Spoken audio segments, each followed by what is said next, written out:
Madame la ministre, mes chers collègues, les paradis fiscaux, comment sortir de cet enfer?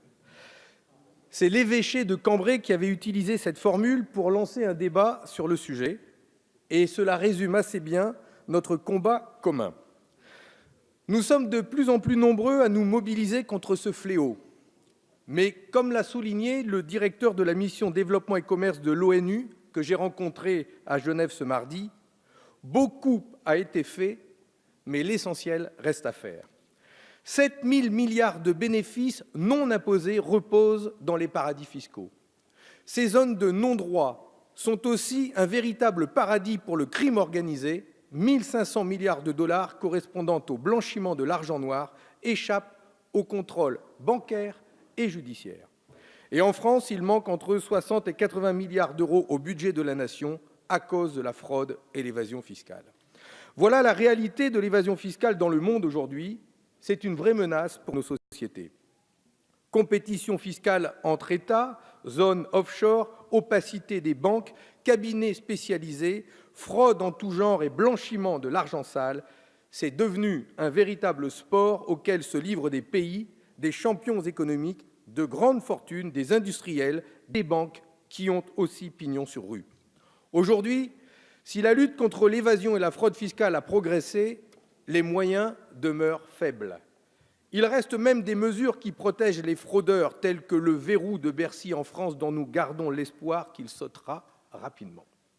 Et que dire des 20 000 postes de fonctionnaires supprimés en 10 ans à Bercy? Les dégâts pour nos finances publiques sont pourtant considérables et connus de tous. Lors de notre visite à l'ONU cette semaine, j'ai retenu 2 chiffres. Le premier, il manque 100 milliards de dollars par an aux pays en développement à cause de la fraude fiscale. La famine, l'illettrisme, les maladies, autant de défis que ces pays pourraient relever avec cet argent. Et pour mener ce combat, l'ONU peut compter sur 2 fonctionnaires, car aucun pays n'a donné mandat à l'organisation internationale de s'y attaquer formellement. À quand des casques bleus pour enquêter et traquer les délinquants en col blanc? Il n'y aurait donc que des journalistes et des lanceurs d'alerte pour mener ce combat avec courage, au péril de leur vie. Nous sommes aussi allés voir le port franc de Genève, un paradis fiscal dans un paradis fiscal, une forteresse qui abrite des milliers d'œuvres d'art, des Modigliani, des Van Gogh, des Rembrandt, certainement le plus grand musée du monde, mais dont les beautés sont bien cachées. C'est là, dans cette zone ultra sécurisée, que de richissimes personnes et la mafia cachent au fisc des œuvres importantes ou bien se servent d'elles pour blanchir de l'argent, car c'est dans cette enceinte que des marchands d'art y font leur marché. La Suisse a décidé de s'y attaquer, nous verrons. Et puis nous avons aussi, profitant que nous étions en Suisse, nous avons aussi essayé d'en savoir un peu plus sur cette partie du patrimoine de Johnny Hallyday qui serait hébergée au sein de la société suisse Posadas et Vecino. Et sur place, nous avons bien trouvé une plaque, une entreprise, une secrétaire qui nous a renvoyés en Uruguay. Voilà, les enfants de Johnny Hallyday ont du mouron à se faire, comme on dit chez moi, car si cela se confirme, une part de leur héritage est au paradis, et pour le faire redescendre, c'est aussi l'État français qui devrait s'en préoccuper de cet héritage, car comment faire valoir les impôts sur les successions en cas d'évasion fiscale? Nous avons pu aussi rendre visite à la société SFM, championne mondiale de la création d'entreprises offshore. J'ai distribué à quelques-uns une publicité de cette entreprise. La liste des paradis fiscaux y figure au dos. Les personnes que nous avons rencontrées là-bas n'ont pas souhaité répondre officiellement à nos questions, mais nous avons pu quand même rentrer dans leurs locaux et nous y avons trouvé une belle liste de paradis fiscaux dans une belle brochure publicitaire accessible à tous, comme dans une agence de voyage, mais pour y faire son shopping fiscal. Voilà ce que c'est la réalité des paradis fiscaux. Alors, ce cirque va-t-il durer encore longtemps? Ces pratiques, cette délinquance en col blanc se déroulent littéralement sous nos yeux, pillent nos finances publiques, appauvrissent les pays les plus pauvres, détournent de l'argent public et abritent l'argent de la mafia, et nous serions incapables de les faire reculer, d'y mettre fin. Eh bien, nous pensons que c'est possible. Car comme l'a rappelé le Premier ministre, il l'a dit ici, c'est la démocratie qui est en jeu. C'est la République qui est menacée si demain les États ne contrôlent même plus leurs propres ressources. Alors quand la République est en danger, c'est toute la République qui doit se mobiliser. Sur un tel sujet, les querelles partisanes n'ont d'ailleurs pas leur place.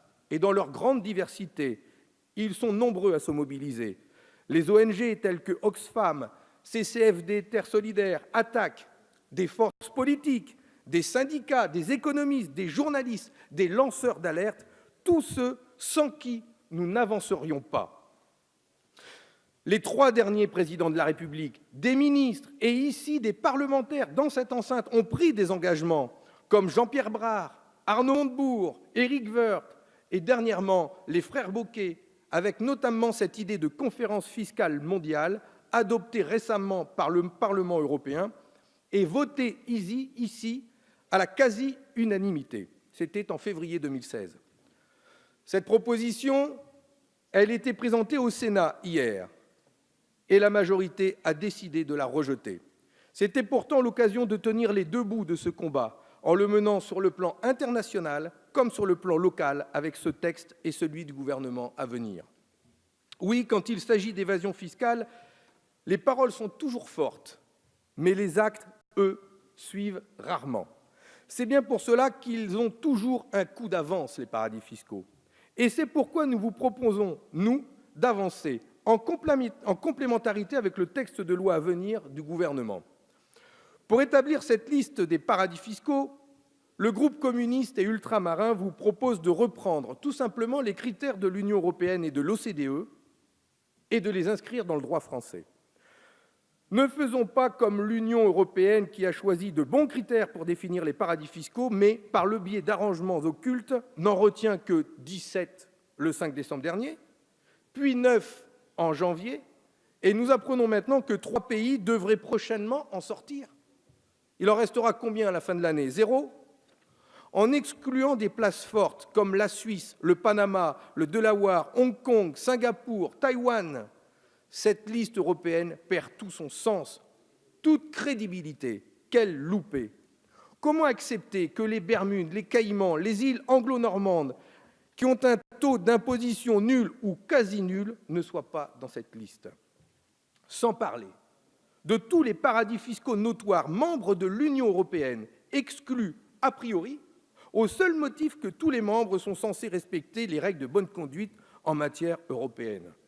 Un postulat à 1000 lieues de la réalité, comme l'a d'ailleurs rappelé le commissaire européen Moscovici, qui chiffre même entre 50 à 70 milliards les dommages que ces pays provoquent à nos économies. Franchement, comment harmoniser nos impôts au sein de l'Union européenne si des pays européens s'arrogent le droit d'être des paradis fiscaux, d'être des pays à bas coûts fiscaux? C'est certainement un débat, d'ailleurs, que nous aurons lors des prochaines échéances électorales. La liste française souffre des mêmes maux, mais pas pour les mêmes raisons. Peu représentative, avec seulement 7 pays, elle s'appuie sur un seul critère, celui de la transparence, basé sur la signature d'un certain nombre de conventions bilatérales.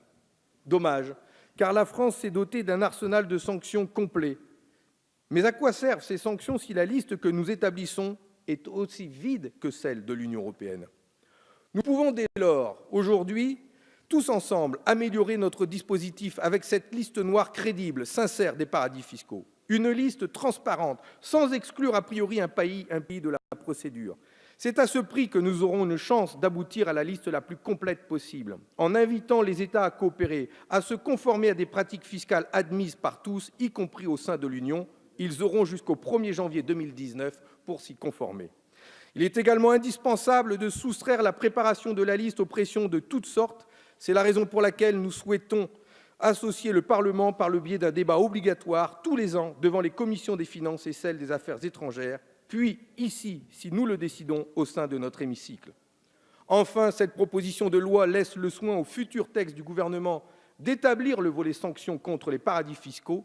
Seul l'article 2 prévoit d'interdire aux banques d'exercer dans les paradis fiscaux ou d'y établir des filiales si l'objectif est de favoriser des montages d'optimisation fiscale. C'est du bon sens et cet article a été réécrit en tenant compte de nos discussions en commission. En somme, ces deux textes sont complémentaires. Le gouvernement prévoit d'adapter le volet sanctions contre les paradis fiscaux et nous, ici, nous établissons cette liste. Je voudrais souligner les discussions constructives que nous avons eues en commission, celles que j'ai eues avec le gouvernement. Notre proposition de loi a été saluée et l'ensemble des amendements issus de tous les groupes proposés en commission a été adopté. Bref, toutes les conditions sont donc réunies pour adopter ce texte et faire un pas important dans la lutte contre les paradis fiscaux. Mes chers collègues, la lutte contre l'évasion fiscale doit tous nous rassembler autour d'un même objectif, mettre fin à des pratiques dévastatrices, sources d'inégalités et de tensions à travers le monde entier. Ce combat majeur pour l'avenir de l'humanité, il nous faut le mener sans attendre, sans remettre à plus tard les avancées, même modestes, qui sont à portée de main. Je ne doute pas que notre Assemblée saura faire ce pas important que nous proposons aujourd'hui. Nous avons là une belle occasion de montrer que la diversité de nos forces politiques est aussi une richesse pour la démocratie. Je vous remercie.